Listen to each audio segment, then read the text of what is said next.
Today is math lesson 81. Let's go ahead and do a review of a few things, and then we'll go into something new we're learning this week. So I have three numbers here, and I want to put them in order from least to greatest. So I have 452, 573, and 537. These are three-digit numbers, so what I really need to pay attention to is my first digit in each number. Okay, because that'll help you whenever you have triple digit numbers, which is three-digit numbers. You have to pay attention to the first number. Now sometimes it will be the same, but I'll show you what you do after that. So whenever it comes to least, let's start with the least. That means the smallest number. When we look at 4, 5, and 5, we automatically should know that 4 is going to be the smallest because 4 is smaller than 5. So 452 is my least. It's my smallest number. Next, I have 573 and 537. Both of these have the same exact first number. So what we do is move on to the second number, and then that will help us in determining which one is next. Remember, we're starting with least, so that's smaller, so we're looking for the smaller out of the two. So my next number is a 7 and a 3. Out of 7 and 3, which one is smaller? 3. So 537 would be my next smallest number, and then 573 is the last one, so that means that is the greatest. Okay, and you just look over it to make sure that it's correct. All right, last week we learned how to read hundreds, how to build it and draw it, and also to read it as well. Remember, your bigger squares are your hundreds, the smaller ones are the rectangles are your tens, and then the single ones are your ones. So we're just going to break it down. So I'm going to break it down between each one. So my hundreds, how many hundreds do I have? 3. So I'll put 300. How many tens? 4. 340. How many ones? 1, 2, 3, 4, 5, 6, 7, 8. That number made 348. In your book, you have to draw it out on today, but also be able to read it as well, okay? All right, let's go ahead and add this fact up. We're adding three numbers. 34 plus 22 plus 45. So let's go ahead and begin. So 4, let's start with the first two. We always start with the back. 4 plus 2 equals 6. Then 6 plus 5 equals 11. Remember, you put 1 here for 11. The other one comes above. It's good if you know how to drop it down, but always remember to put your other number up here, okay? Now we add the front numbers, including that 1. 1 plus 3 is 4. 4 plus 2 is 6. Then 6 plus 4 is 10. Now remember, because it's my front numbers, I can put the entire 10 down because I'm not adding anything after that. So this answer was 101. Okay? Always start with the back. Make sure you carry, and always add the front, including that number that you carried over. All right, today we're going to learn what's called rounding. So we already did the number line before. Whenever we have a number line, we have a line, and we have a certain amount of numbers on it. So on this number line, I have from 60 all the way to 70. Whenever we say rounding in your book, it'll say the number closest to. That's called rounding. So if you want to round off a number, meaning you want to say, well, it's closer to this. We'll do it by the tens. Which 10 is it closer to, okay? So I have 60 and I have 70. Those are my tens. Remember 10, 20, 30, 40, 50, 60, 70, 80? That's a 10. So 60 and 70 are my tens. I'm going to look at number 64, okay?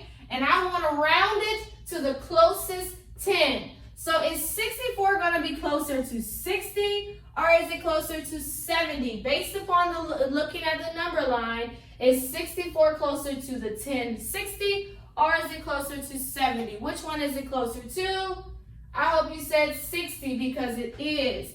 It's closer to 60. It's only 3 away from 60 while it's 6 away to get to 6 away to get to 70, okay? Let's look at another number. Let's look at 67. Let's round it to the nearest 10.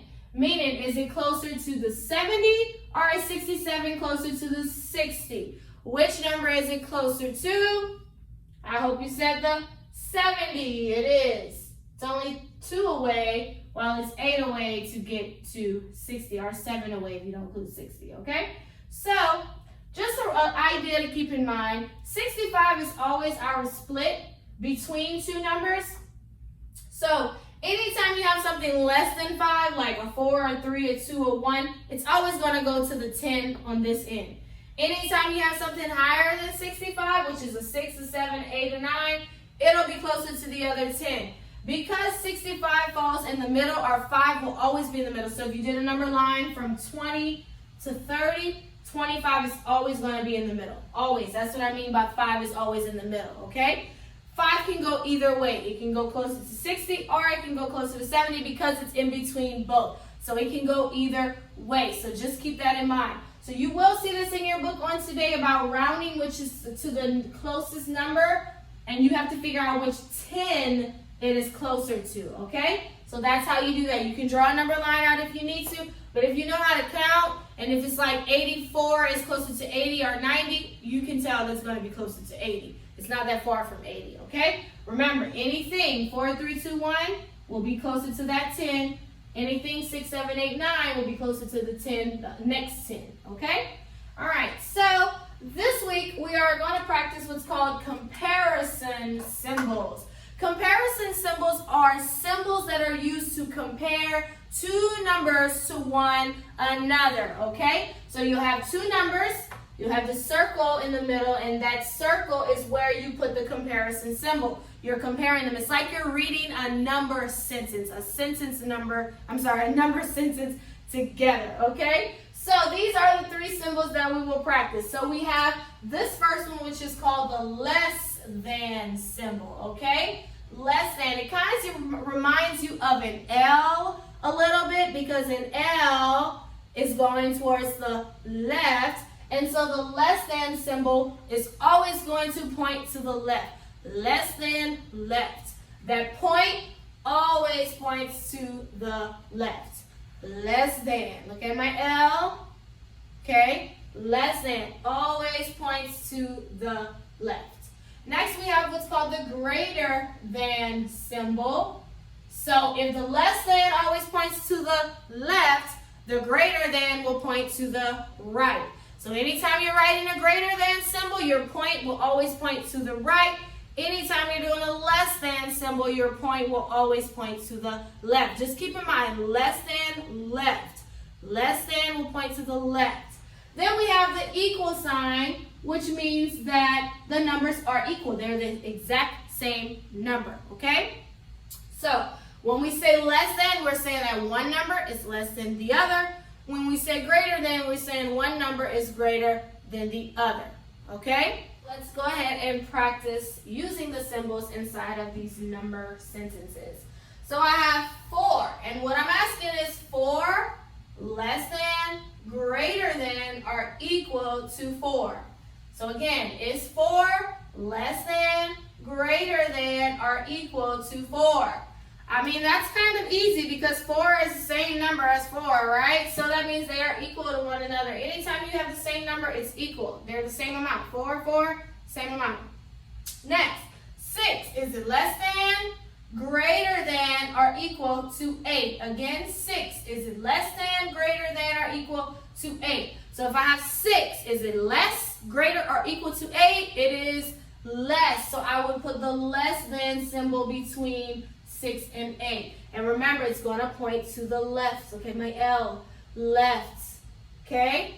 Next, 7. Is it less than, greater than, or equal to 2? Again, 7. Is it less than, greater than, or equal to 2? 7 is greater than 2. So I need to put it here. Remember, your greater symbol points to the right.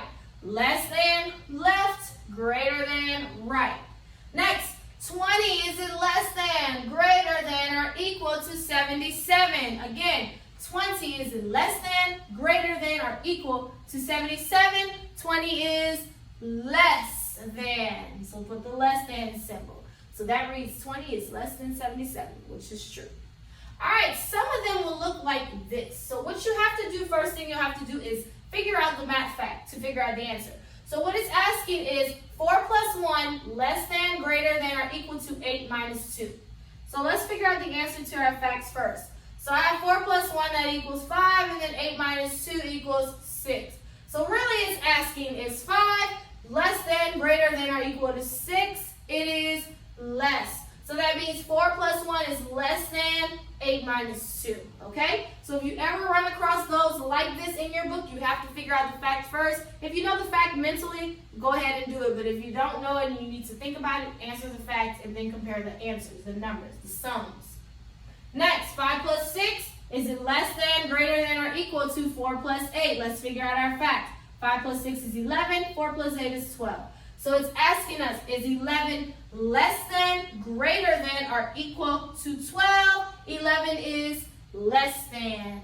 Remember, less than points to the left.